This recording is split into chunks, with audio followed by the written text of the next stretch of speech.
Boa noite a todos. Estamos aqui mais uma vez reunidos para darmos continuidade ao nosso curso, básico do Espiritismo primeiro ano. E hoje nós teremos a 17ª aula. Estamos chegando lá, gente. São 24 aulas, já estamos na 17ª. Deixa eu compartilhar aqui a tela.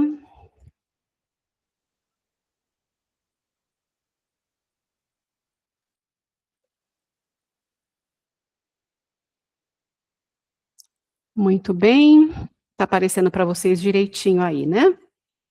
Então, vamos iniciar.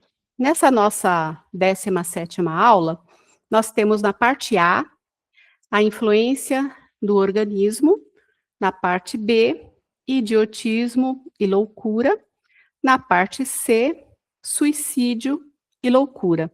E na D, as atividades. Hoje nós veremos as atividades da aula anterior, que foi a 16ª aula. Então, vamos ao primeiro slide. Nós temos aqui, então, a influência do organismo e o subtítulo Retorno à vida corporal. A matéria não é mais que o envoltório do espírito, como a roupa é o envoltório do corpo. O espírito, ao unir-se ao corpo, conserva os atributos da natureza espiritual. Então, essa frase inicial, ela intitula aquilo que nós já sabemos, né? A gente sempre faz uma analogia que é muito fácil de se compreender, para entendermos bem, que é o espírito que tem toda a consciência, todo o conhecimento, todas as virtudes, todos os defeitos, e que o corpo físico, ele é apenas um envoltório emprestado por Deus, com a bênção da reencarnação, para que o espírito possa manifestar-se. Então, a analogia perfeita é a gente comparar com as roupas que a gente veste o nosso corpo no dia a dia, e que quando a gente despe essa roupa, ela permanece ali no canto inerte, ela serviu para que a gente pudesse transitar nos ambientes sociais, interagir com as pessoas, fazer as nossas atividades, mas em absolutamente nada a nossa roupa interfere no nosso comportamento, né? O nosso comportamento vem exclusivamente da manifestação do nosso espírito através do corpo físico, que está sendo comparado aqui à roupa que a gente usa e depois abandona, como acontece com o nosso corpo físico no desencarne. Então, dando continuidade, contudo, se por um lado o exercício das faculdades depende dos órgãos que lhes servem de instrumentos, por outro lado, essas faculdades são enfraquecidas pela densidade da matéria, qual um vidro opaco que limita a irradiação da luz. Então, a gente sabe, que de acordo com a nossa programação reencarnatória, os nossos atributos ficam latentes, ficando mais aparentes à nossa consciência aquilo que vai ser útil para a nossa experiência reencarnatória. Além disso, o próprio corpo físico, devido à sua densidade material, ele acaba bloqueando muitos dos atributos que nós poderíamos desfrutar apesar disso. E aqui está sendo comparado a luz, que passa por um vidro, onde ele é opaco, passa claridade, mas não aquela claridade como se fosse livre de qualquer obstáculo, de qualquer entrave à luz do dia.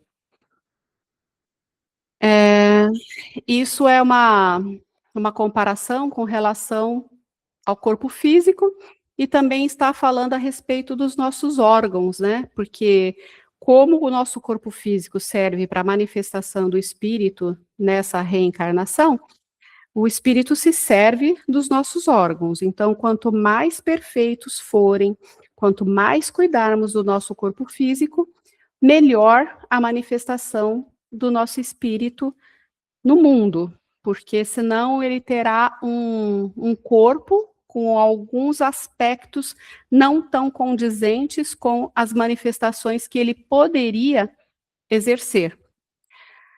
Os órgãos são os instrumentos da manifestação das faculdades da alma.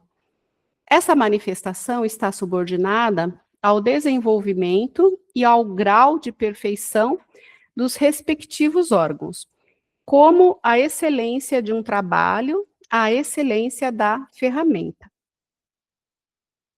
Deste modo, para o espírito encarnado, torna-se um dever zelar pela boa preservação do corpo físico, mantendo-o a salvo de vícios ou excessos de qualquer natureza que possam restringir a liberdade de expressão do espírito.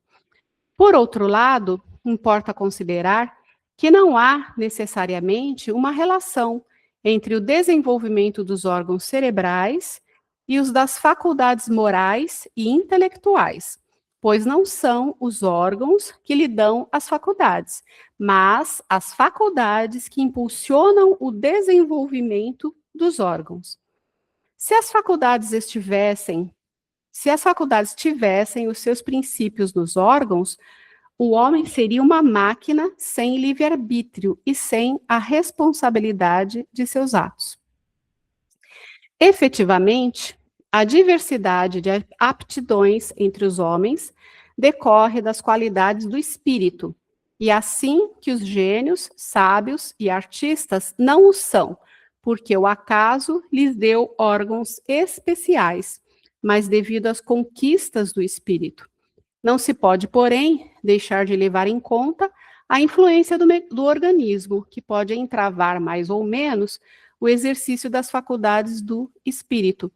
Então, a perfeição ou não dos nossos órgãos é uma conquista do espírito, né? Porque toda a experiência que seja de problemática, no sentido de não ter 100% da funcionalidade de um outro órgão, ou uma genética que venha nos trazer algum tipo de atributo negativo, é uma conquista do espírito, tanto para o bem quanto para o mal, de acordo com aquilo que ele atraiu para si na nossa lei de causa e efeito, de ação e reação. Então, o nosso corpo físico é mais ou menos ajustado às conquistas do espírito e do que foi programado. Com isso, nós vimos a influência do organismo na encarnação. Alguém tem alguma dúvida, quer fazer alguma colocação com relação à parte A? Ok, então vamos para a parte B. Idiotismo e loucura. Há casos de espíritos dotados de qualidades intelectuais, mas que renascem em corpos cujos órgãos pouco desenvolvidos ou atrofiados limitam as suas faculdades. É o caso da idiotia e da loucura. Se uma parte ou conjunto desses órgãos forem alterados, sua ação ou suas impressões ficam interrompidas. Se ele, o espírito, perde os olhos, fica cego. Sem os ouvidos, fica surdo, e etc. Imagine agora se o órgão que preside aos efeitos da inteligência e da vontade for parcial ou inteiramente atacado ou modificado. O espírito, só tendo então a seu serviço órgãos incompletos ou alterados, deve entrar numa perturbação de que, por si mesmo e no seu fórum íntimo, tem perfeita consciência, mas cujo curso já não pode deter. Então, a gente vê aqui o quanto que intimamente o espírito sofre, se ressentindo no seu interior, no seu desdobramento, quando ele está mais presente, né, a sua consciência, principalmente no desdobramento do corpo físico, quando ele encontra entrave na matéria através de algum tipo de deficiência para a manifestação daquilo que ele tem potencial de manifestar.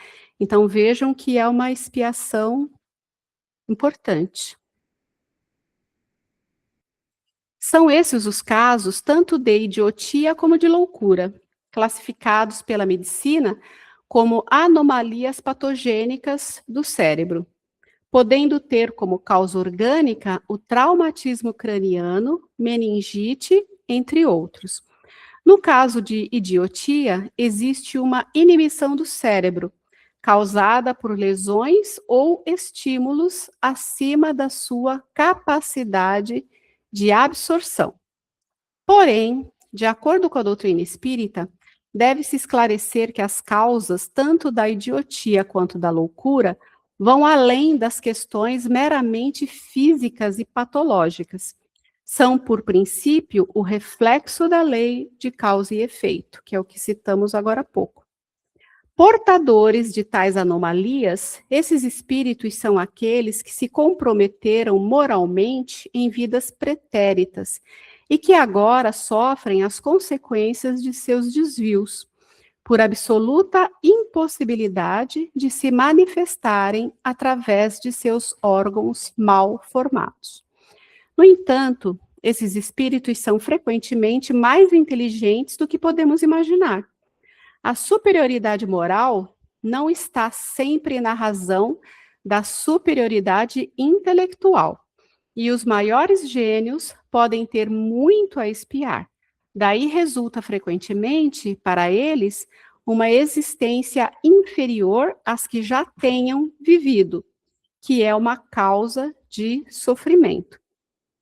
Então, nós já falamos algumas vezes a respeito dessa questão do desenvolvimento moral e do desenvolvimento intelectual. Até eu costumo usar como uma analogia a questão de termos duas asas, né? Que sem o equilíbrio das duas asas, a gente não consegue alçar voo. E normalmente a gente acaba desenvolvendo muito mais a nossa asa do conhecimento e da intelectualidade do que a nossa asa da moralidade.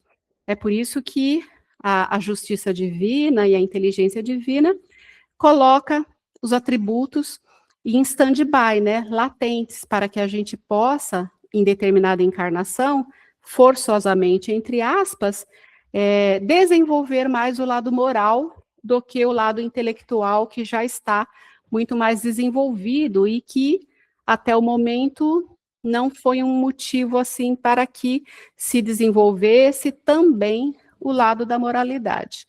Então, a gente vai sempre equilibrando aí entre uma vida e outra, os enfoques maiores que teremos no sentido de buscar o equilíbrio e o adiantamento dessas duas frentes, né? Cuidar do espírito e do corpo. Importa considerar ainda que segundo o Dr. Bezerra de Menezes, no livro A Loucura sob Novo Prisma, existem casos de desequilíbrio sem que haja necessariamente causas materiais, ou seja, lesões nos órgãos ou no cérebro. Aqui, somente a doutrina espírita pode explicar, pois trata-se de atuação fluídica de espíritos desencarnados sobre a mente do espírito encarnado. Esses casos caracterizam-se por uma das formas de obsessão. Então, nós vemos que, em virtude de débitos anteriores ligados a determinadas entidades ou grupos de entidades, se nós não nos modificarmos o suficiente nesta encarnação, e pelo contrário, se nós ainda manifestamos muito dos perfis que nos fazem ser identificados e procurados por aqueles que tiveram algo, né, a ajustar conosco, justamente por aquilo que nós estamos reverberando na nossa frequência, no nosso padrão vibratório, que serve como um chamariz, até como uma antena para que sejamos mais facilmente identificados, nós podemos sim, através dessas brechas que não houve o trabalho, não está tendo um trabalho no sentido de reforma íntima, de melhoria ou de prática tão exacerbada no bem, abrir brechas para que sofremos influenciações de um ou mais espíritos, no sentido do desejo de vingar-se daquilo que eles se acharam ofendidos por nós em ocasiões passadas e, dentro de um processo de obsessão mais profundo, tivermos realmente interferências no nosso cérebro, né? como são muitos casos aí que a gente vê e vai ver mais esmiuçadamente no próximo curso, a respeito dos tipos de obsessão. E é aí que entra a grande maravilha, né, dos trabalhos de desobsessão que a gente recebe aí nas casas espíritas, que são grandes prontos-socorros que vêm em nosso auxílio, mas que, tal qual um pronto-socorro, dá aquele pronto atendimento, e a continuidade do tratamento fica por nossa conta, né, que seria o vigiai, orai e reformar-se, que seria a parte medicamentosa que nos consegue atenuar os processos obsessivos, a prática do bem em favor de nós mesmos e em favor dos que estão em nosso entorno. Com isso, nós concluímos então a parte B sobre o idiotismo e a loucura. Alguém gostaria de fazer algum comentário, falar alguma coisa, perguntar? Esse é o momento. Irene, queria fazer uma questão. Pode falar. Essa parte do suicídio,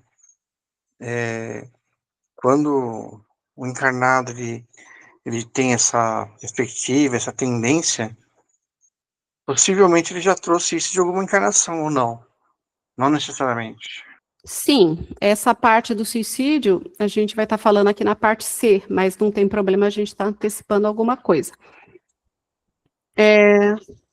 Geralmente, a pessoa que pratica ou tem tendência ao suicídio é um reincidente, né? A pessoa já passou por essas fraquezas e tem as questões também das crenças de materialismo, de achar que a vida acaba, os problemas acabam com o corpo, tem toda a questão do processo obsessivo, porque todo desequilíbrio sempre está ligado a um tipo e um grau de obsessão.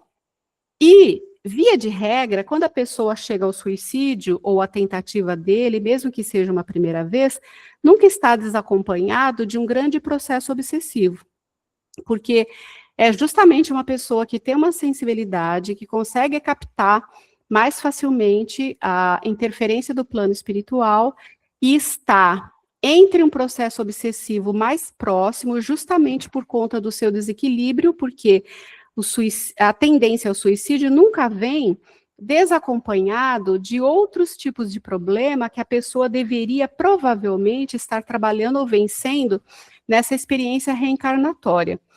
Então, via de regra, a pessoa pode ter vícios, né, como alcoolismo, químico, viciações, em N coisas que não fazem um bem para a vida equilibrada como um todo. Então, o próprio vício abre portas e a própria tendência obsessiva que a pessoa já traz de outras vidas também. E tem muitos desencarnados que aproveitam disso para querer que a pessoa passe para o lado de lá para ter livre acesso e subjugar a pessoa no Vale dos Suicidas.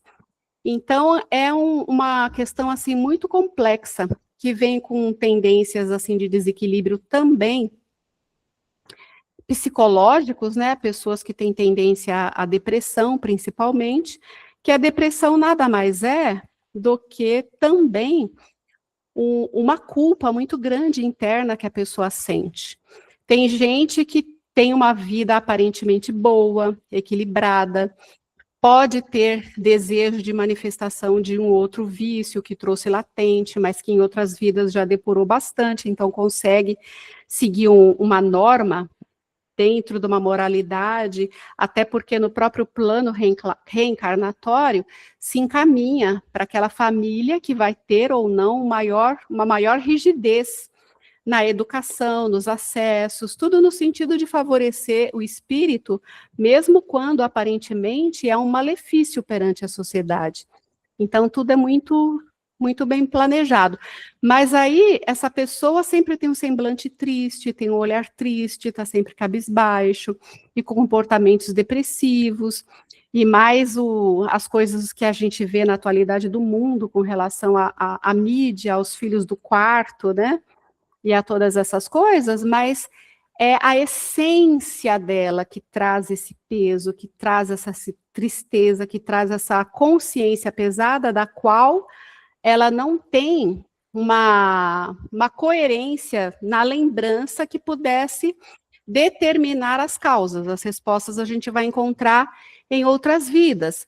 Mas a medicação a gente conhece de muito, né? É tentar se libertar dos vícios, praticar reforma íntima, se espiritualizar independente do credo, procurar focar suas atividades e o seu dia a dia em ocupações salutares, mesmo que essa ocupação salutar seja a própria casa, a própria família, os próprios filhos, e se na falta desses, auxiliar instituições, porque se você tem uma determinada fragilidade, vamos supor que você seja um alcoólatra, e que isso te leva para os estados depressivos, obsessivos, que gera a influenciação maior e a inclinação para o suicídio. Então, procura se fortalecer junto daqueles que compartilham de experiências idênticas, né? Que é o que a gente vê aí dos alcoólatras anônimos e outras tantas terapias em grupo, que acaba favorecendo como uma corrente, onde cada um vê a fragilidade, as lutas, os vencimentos do outro, se apoiam mutuamente e vão progredindo. Mas tudo isso está inteiramente condicionado à sua decisão de mudar. Porque qualquer pessoa que conviva com você, por mais que te ame, por mais que reze, por mais que acolha, por mais que envolva, não tem o poder de te controlar e de te mudar. Então, é uma conquista individual e pessoal, a pessoa querer, de fato, mudar. Obviamente, em todos os casos, existem os tratamentos que Deus colocou ao alcance do homem, né? Que é os processos terapêuticos, como eu disse, medicamentoso, tanto para depressão, quanto para alcoolismo, tanto para dependência química, e mais a questão do fortalecimento da fé e a perseverar no bem, encontrar na vida um propósito e encantamento. Coisas que, não que a pessoa não tenha, mas junto o vício e todo esse pacote que eu falei, acaba fazendo com que ela não enxergue a natureza da missão que ela está inserida nesse momento e as bênçãos que ela pode desfrutar nesse momento. Então, são casos complexos e que necessita da ajuda de todos, porém, ninguém pode endireitar e colocar no caminho, infelizmente. A pessoa tem que desejar. Respondi a sua pergunta?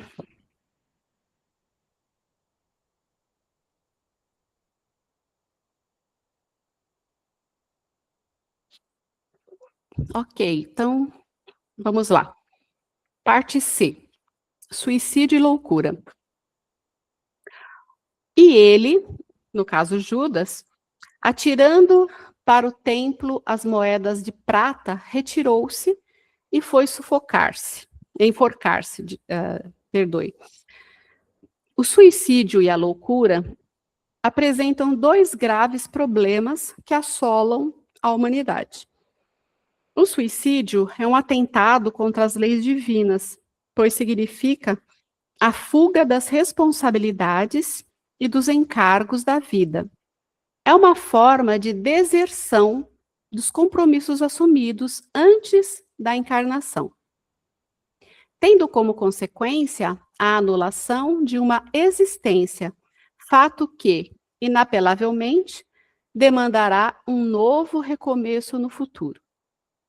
De nada adianta pôr um fim à vida, uma vez que a pessoa que assim procede, além de ter que expiar de maneira bastante penosa a transgressão cometida, terá de reencarnar, por vezes, com deformidades físicas, para tentar novamente vencer as provas que a misericórdia divina lhe concedeu.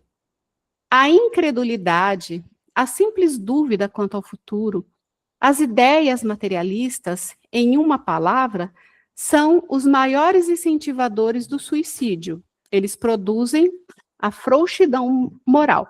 Então, é aqui que você percebe a importância da fé e da ligação a determinada religião, porque não tem nenhuma religião que apoie o suicídio.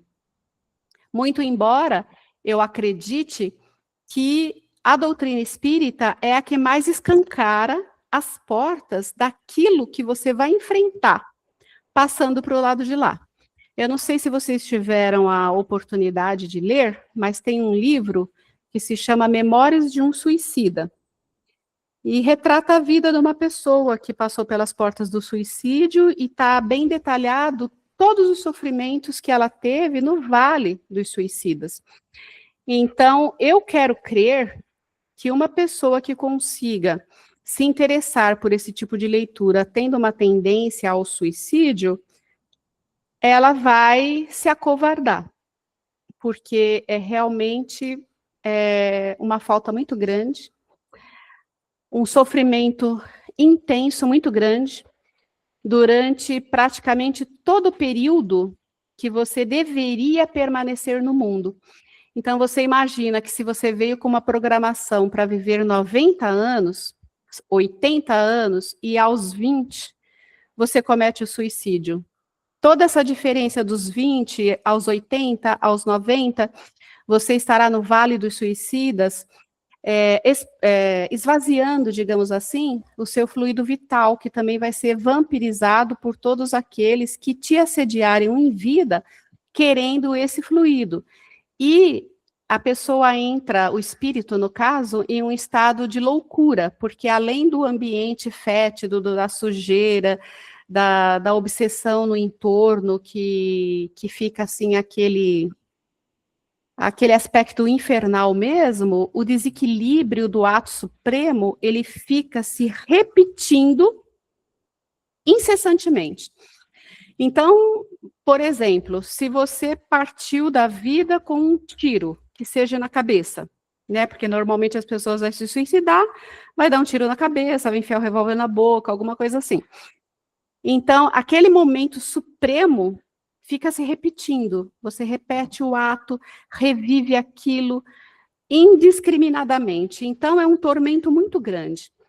Porque, pelo menos pelo que se vê, em muitas postagens aí espirituais, de psicografias e relatos de pessoas que atravessaram a porta do suicídio, a impressão que se dá pelos relatos é que, no momento derradeiro, vamos supor, nós estamos falando de um disparo de arma de fogo, quando a pessoa movimenta o dedo para apertar o gatilho, naquela fração de segundos que antecede a saída da bala e o ferimento, você se arrependeu do que estaria fazendo, mas aí não tem mais volta. Então, esse ato do arrependimento fica se reproduzindo, reproduzindo e reproduzindo, e mais todo esse cenário aí que quem lê o livro consegue imaginar mais detalhadamente. E o interessante da doutrina espírita, e que eu acho muito importante chegar ao conhecimento de quem tem essa tendência, é a responsabilidade com relação ao futuro, porque depois de passar por esse inferno espiritual, quando você tiver condições ainda de ser resgatado, você tem que responder pelo corpo que te foi concedido por empréstimo para a manifestação do seu espírito no mundo e o qual você não honrou, você destruiu. E essa destruição do corpo físico reverbera no corpo perispiritual. Então, se a pessoa foi para o desencarne com um tiro na cabeça, ela vai sangrar o tempo todo, ela vai estar com aquele buraco na cabeça, as partes do cérebro que ela lesionou com aquela arma de fogo permanecerão lesadas e só poderão ser gradativamente refeitas através do novo processo reencarnatório, onde pouco a pouco o perispírito vai se refazendo. Então, a gente imagina, né, na forma como está hoje, que as pessoas não querem ter mais tantos filhos, quando tem no máximo um, as oportunidades são cada vez menores. E até quando a lesão, muitas vezes, é muito grande, muito importante, é o caso dessas gravidez, né, que a pessoa perde o bebê porque a própria gestação não se sustenta com a anomalia, ou quando tem um natimorto, ou quando chega a nascer, vive pouco tempo devido à deformação que traz no corpo físico e que não consegue sustentar um novo corpo. Então, é um processo de resgate de padecimento, tanto para os pais que recebem esses fetos, esses natimorto, essas crianças que vivem pouco tempo, e geralmente são pessoas que aceitaram, que estiveram de forma direta ou indireta envolvida com a situação e a vida do outro, na época do suicídio. Então, também é uma expiação, um resgate familiar. Então, se eu tenho uma tendência suicida, e se eu consigo entender e interiorizar todos esses cenários que a doutrina espírita nos traz, eu acho que, no mínimo de bom senso, você se acovarda e desiste dessa tentativa, porque é muito melhor você viver aqui na carne, por pior que você considere a sua vida, durante 30, 40 anos, compartilhando do mundo, dos seus entes queridos, da vida que você tem, do que ficar num estado de loucura, que foi descrito nesse vale dos suicidas, e depois ter que arcar com inúmeras reencarnações para que o seu perispírito possa se regenerar através da matéria. Então, realmente, eu acho que a doutrina espírita é aquela que mais esclarece. E eu diria até que é a que mais salva as pessoas do suicídio. Então, se alguém tem acesso a esse tipo de informação, seja contos, livros, filmes, conversas que a pessoa consiga ouvir, é muito terapêutico. E aqui diz, nesse último parágrafo, né, as questões materialistas, né, porque se a pessoa acha que o mundo acaba com aquilo, o nada existe depois da vida, então quer se livrar daquilo e não liga para a perspectiva futura mesmo. Ao acreditar que tudo termina com a morte do corpo, o indivíduo não hesita em premeditar a fuga da vida, por julgar que isso não acarretará consequências mais graves, uma vez que tudo se dilui no nada. A loucura, por sua vez, representa, em muitos casos, a consequência de erros humanos, principalmente quando tem por origem os vícios degradantes, que afetam os sentidos, atingindo a mente, anulando a vontade, abalando a fé, solapando as convicções mais íntimas. Então, é o que eu disse anteriormente, né, das questões dos vícios que muitas vezes estão ligados a todos esses quadros. Em outros casos, a loucura pode ser provocada por influência de espíritos vingativos que pretendem um ajuste de contas de vidas pretéritas. Muitos desses casos devem-se à atuação de espíritos desencarnados que não sabem perdoar.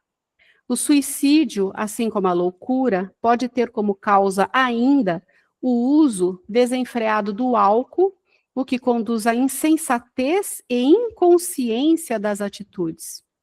No entanto, o indivíduo é sempre responsável pelas consequências nefastas de seus atos. O álcool não resolve as vicissitudes humanas. Enganam-se aqueles que, em vez de robustecerem-se na fé em Deus e em si mesmos, na religiosidade, preferem refugiar-se no mundo tenebroso do alcoolismo e das drogas. A calma e a resignação adquiridas na maneira de encarar a vida terrena e a fé no futuro dão ao espírito uma serenidade que é o melhor preventivo da loucura e do suicídio. A doutrina espírita, em sua mensagem consoladora, ensina a enfrentar com altivez os reveses da vida, ao revestir o homem com a couraça da fé raciocinada, com a qual poderá enfrentar com galhardia as adversidades da vida. Ela mostra ainda, pelo intercâmbio com o mundo invisível, os próprios espíritos de suicidas que revelam a situação aflitiva em que se encontram no plano espiritual, provando assim que não se viola as leis de Deus impunemente. Numerosos argumentos tem o espírita para se opor à ideia do suicídio. A certeza de que, abreviando a sua vida, chega a um resultado completamente diferente do que esperava, que foge de um mal para cair em outro ainda pior, mais demorado e mais terrível, que se engana ao pensar que, ao se matar, irá mais depressa para o céu, que o suicídio é um obstáculo à reunião no outro mundo com as pessoas de sua afeição que lá espera encontrar. Então, esse é um outro pensamento que às vezes passam até pela mente de pessoas que não têm conhecimento, né? Sei lá, um pai, uma mãe que perde um filho e se suicida porque não aguenta aquele momento da separação, achando que vai segui-lo na morte, né? E é exatamente o contrário. Quando você se suicida, você se afasta terrivelmente por um período indeterminado de todos aqueles que você ama e que gostaria de encontrar. Porque enquanto você tem essa passagem do tempo em todas essas narrativas que nós fizemos, as outras pessoas continuam com a sua vida e continuam tendo seus méritos e continuam, ao desencarnar, indo para lugares de afinidade, que obviamente não seria o Vale dos Suicidas, né? Então, quanto mais você pense se reencontrar com alguém através do suicídio, da morte do corpo, tenha consciência que isso o afastará ainda mais. Comparando, pois, os resultados das doutrinas materialista e espírita, sob o ponto de vista do suicídio, vemos que a lógica de uma conduz a ele, enquanto a lógica de outra o evita, o que é confirmada pela experiência. Então, com isso aqui, a gente conclui a parte C sobre suicídio e loucura. Se alguém quiser fazer algum comentário, colocação, alguma pergunta, esse é o momento.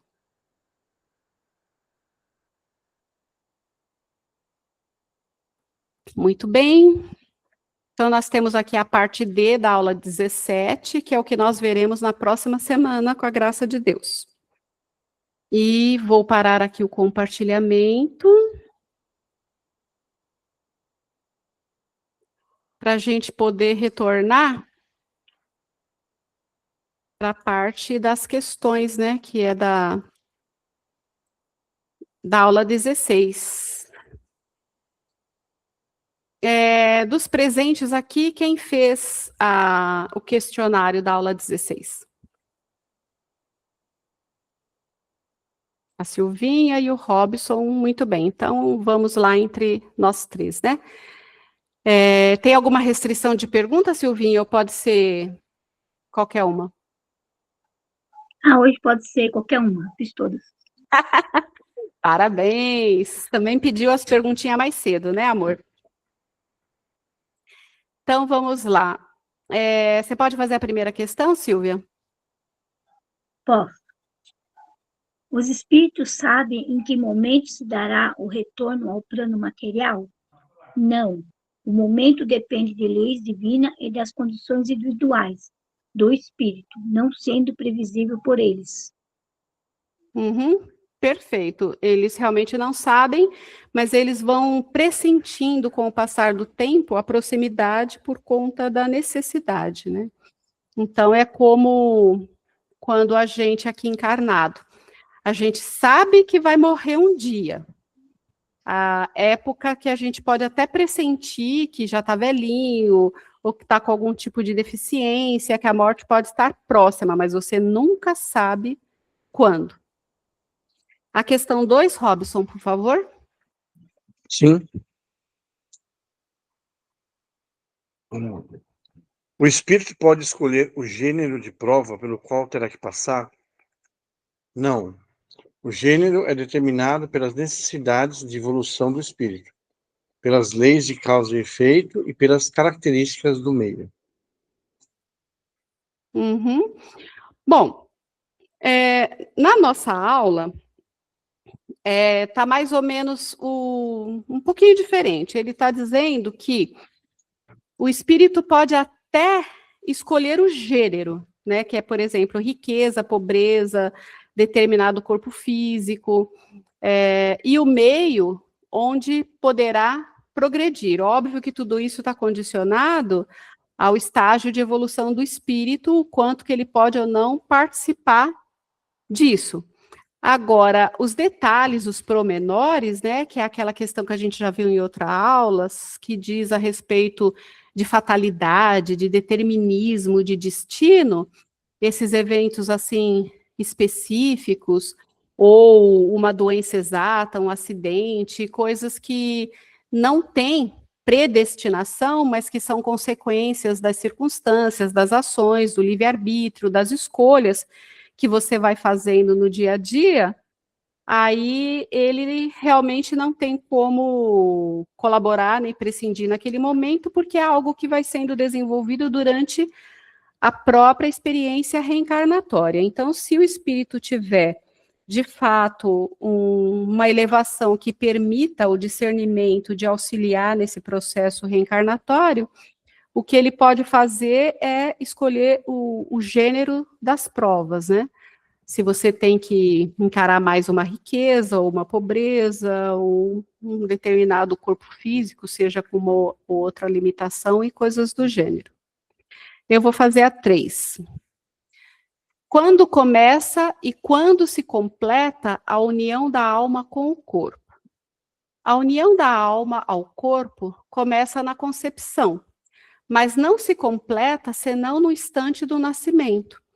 Desde o momento da concepção, o espírito designado para tomar determinado corpo, a ele se liga por um laço fluídico, que se vai encurtando cada vez mais até o instante em que a criança vem à luz. Então, tal qual quando a gente vai se preparando lá no plano espiritual, que o nosso espírito, o perispírito vai se reduzindo, ele vai se tornando cada vez mais inconsciente, passa por um período maior de perturbação e de inconsciência, à medida que vai se aproximando a data do seu nascimento, né? Então, aí ele assume completamente um novo corpo físico. A 4ª questão, Silvinha. As faculdades morais e intelectuais são atributo do espírito ou do homem? São atributo do espírito. O corpo é apenas o veículo temporário para suas manifestações no plano material. Perfeito. A 5ª, Robson. Sim.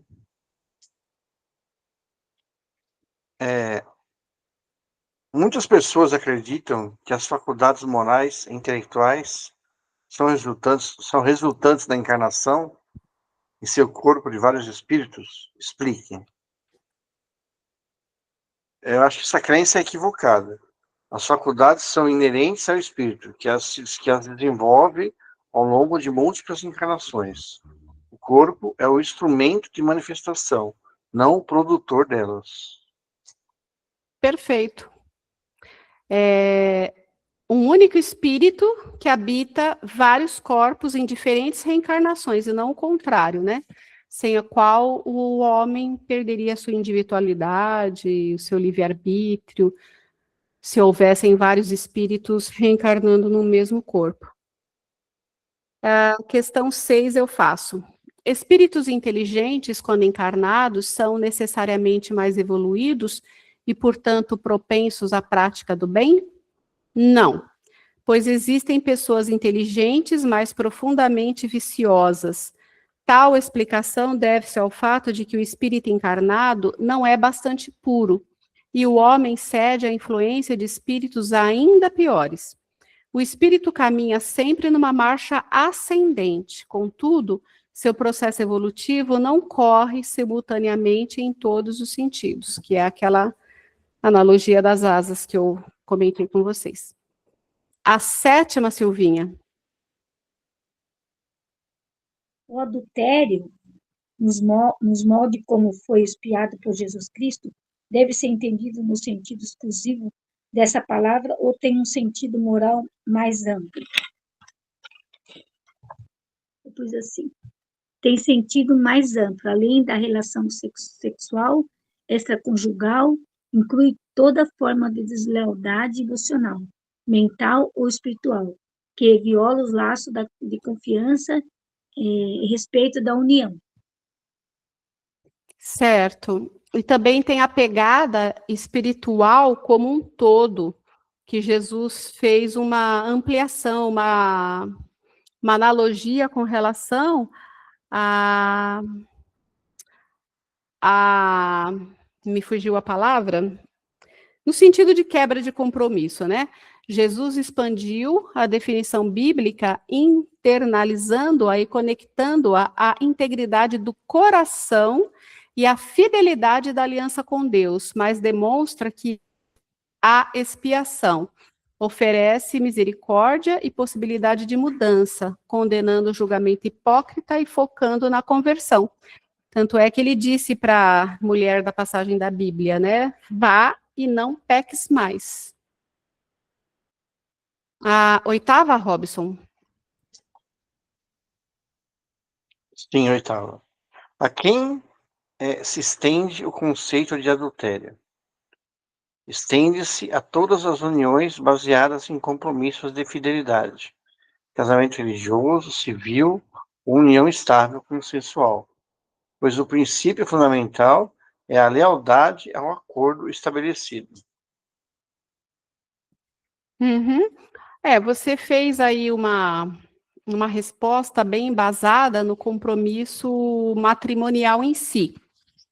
Na nossa lição, tem aquela expansão do conceito de Jesus, tanto com relação à fidelidade que a gente falou do ato do adultério em si, como ao conceito de adúltero, com relação a esse conceito amplo. Então, adúlteros, portanto, são todos aqueles que se entregam aos maus pensamentos em relação ao seu semelhante, não importando se conseguiram ou não realizá-los. O homem evangelizado, que jamais concebe maus pensamentos em seu íntimo, já conquistou uma posição moral mais elevada. Aquele que ainda não consegue libertar-se de tais pensamentos, mas consegue repeli-los, está a caminho de alcançar uma elevação espiritual. Mas todo aquele que se compraz em pensamentos inferiores, alimentando-os em seu coração, ainda está sob julgo de influências negativas e são adúlteros na também acepção da palavra.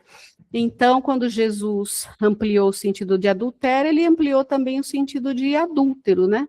Porque a palavra adulterar como um todo é você deixar de fazer de acordo com a lei, com a norma, com a conveniência, também no seu modo de viver com relação às leis de Deus, que é esse contexto que eu coloquei aqui da questão 8, que está no nosso PDF. Questão 9 eu vou fazer. É condenável um mau pensamento, mesmo que não concretizado? Comente. Quando Jesus asseverou que quem olhar para uma mulher alimentando um mau pensamento em relação a ela, já cometeu adultério, referia-se, naturalmente, àqueles que se enquadram na última categoria. São todos aqueles que se comprazem com os pensamentos inferiores, que aninharam em seus corações, e se não chegaram a concretizar seus propósitos, é porque, certamente, ainda não se lhes deparou a oportunidade desejada, né, ou adequada. Então, com isso, nós concluímos as 9 questões. Alguém tem alguma pergunta a fazer com relação a isso? Então, vamos aqui para último exercício, que é o exercício de reforma íntima. Aí nós temos a frase extraída do livro Calma, de Chico Xavier, lição Acerto de Contas, página 83.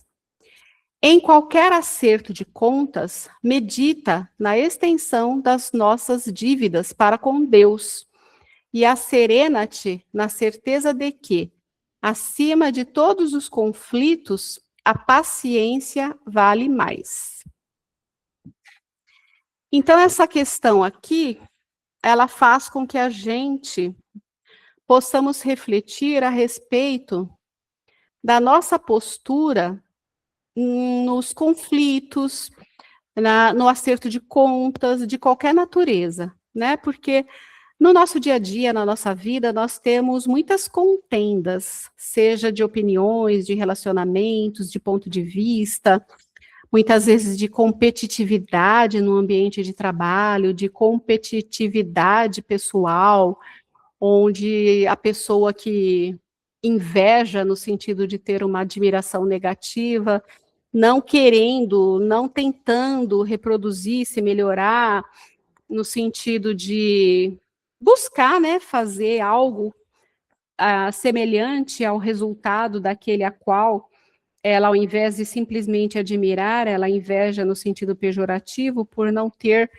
a predisposição, a coragem, a força suficiente para manifestar aquilo. Então a pessoa tenta diminuir o outro perante o público e os demais, para que ela mesma não necessite se esforçar para ter um desempenho ou um conceito semelhante. E aqui também essa frase faz com que a gente medite a respeito da nossa empatia com relação às pessoas, de onde surgem essas contendas, essas situações, através da meditação, da extensão das nossas dívidas para com Deus. Então, quando a gente vê no outro aquele ser humano que está um pouquinho mais atrás no nível de compreensão do que nós estamos nesse momento, porém ele pode estar perfeitamente num nível mais adiantado do que nós em outras circunstâncias, mas quando a gente tem esse olhar, que é o olhar que Deus tem para com a nossa infância espiritual, a gente tende a ampliar o nosso leque de compreensão, de empatia e até de afetividade, nos dotando de maior paciência na administração desses conflitos. Então, a proposta dessa frase é que a gente possa avaliar em primeira pessoa, do singular, qual é o meu posicionamento perante a vida nessas circunstâncias. Eu tenho sido empático? Eu tenho sido paciente? Eu tenho procurado manter a calma e o equilíbrio na resolução desses conflitos, dessas naturezas? Como eu tenho me comportado na minha vida, nos meus círculos, com relação a essa colocação? Então, volto a reforçar para vocês. É importante que vocês tenham aí um caderninho de anotações, que vocês coloquem essas frases, que vocês possam refletir de si para si, em primeira pessoa do singular, porque é através dessas reflexões que a gente começa a ter alguns insights ou uma visão ampliada com o auxílio da espiritualidade com relação a aspectos que necessitamos melhorar em nós mesmos. E passados aí meses ou um ano, não sei, revendo as nossas respostas, nós veremos o quanto que nós caminhamos comparando o nosso pensamento, a nossa postura atual versus o que eu descrevi na época, nesse meu caderninho. Então, é essa a proposta do exercício de reforma íntima. E a da aula 17 nós veremos, então, na semana que vem. Alguém gostaria de fazer algum comentário final, alguma pergunta, alguma reflexão? Esse é o momento. Bom, então, se não temos questionamentos nem dúvidas, eu espero que o conteúdo de hoje tenha calado fundo do coração de cada um, que cale no meu também, que possamos perseverar na nossa melhoria pessoal, na nossa reforma íntima, no nosso processo de crescimento, que possamos estar cada dia mais próximos, né, da nossa reforma, do nossa ligação com a espiritualidade, do auxílio que Deus traz no nosso coração, nos trazendo mais conforto nas nossas necessidades diárias. E mais uma vez eu quero agradecer a presença de cada um de vocês nesse curso, nessa aula, que ficará gravada para os demais, e sem o qual esse trabalho não teria efeito, né? Então, rogo a Deus que possa nos dar uma excelente noite, com bom descanso no nosso desdobramento físico, e como sempre, um beijo muito grande no coração de cada um de vocês. Uma boa noite a todos. Boa noite. Boa noite. Boa noite. Boa noite.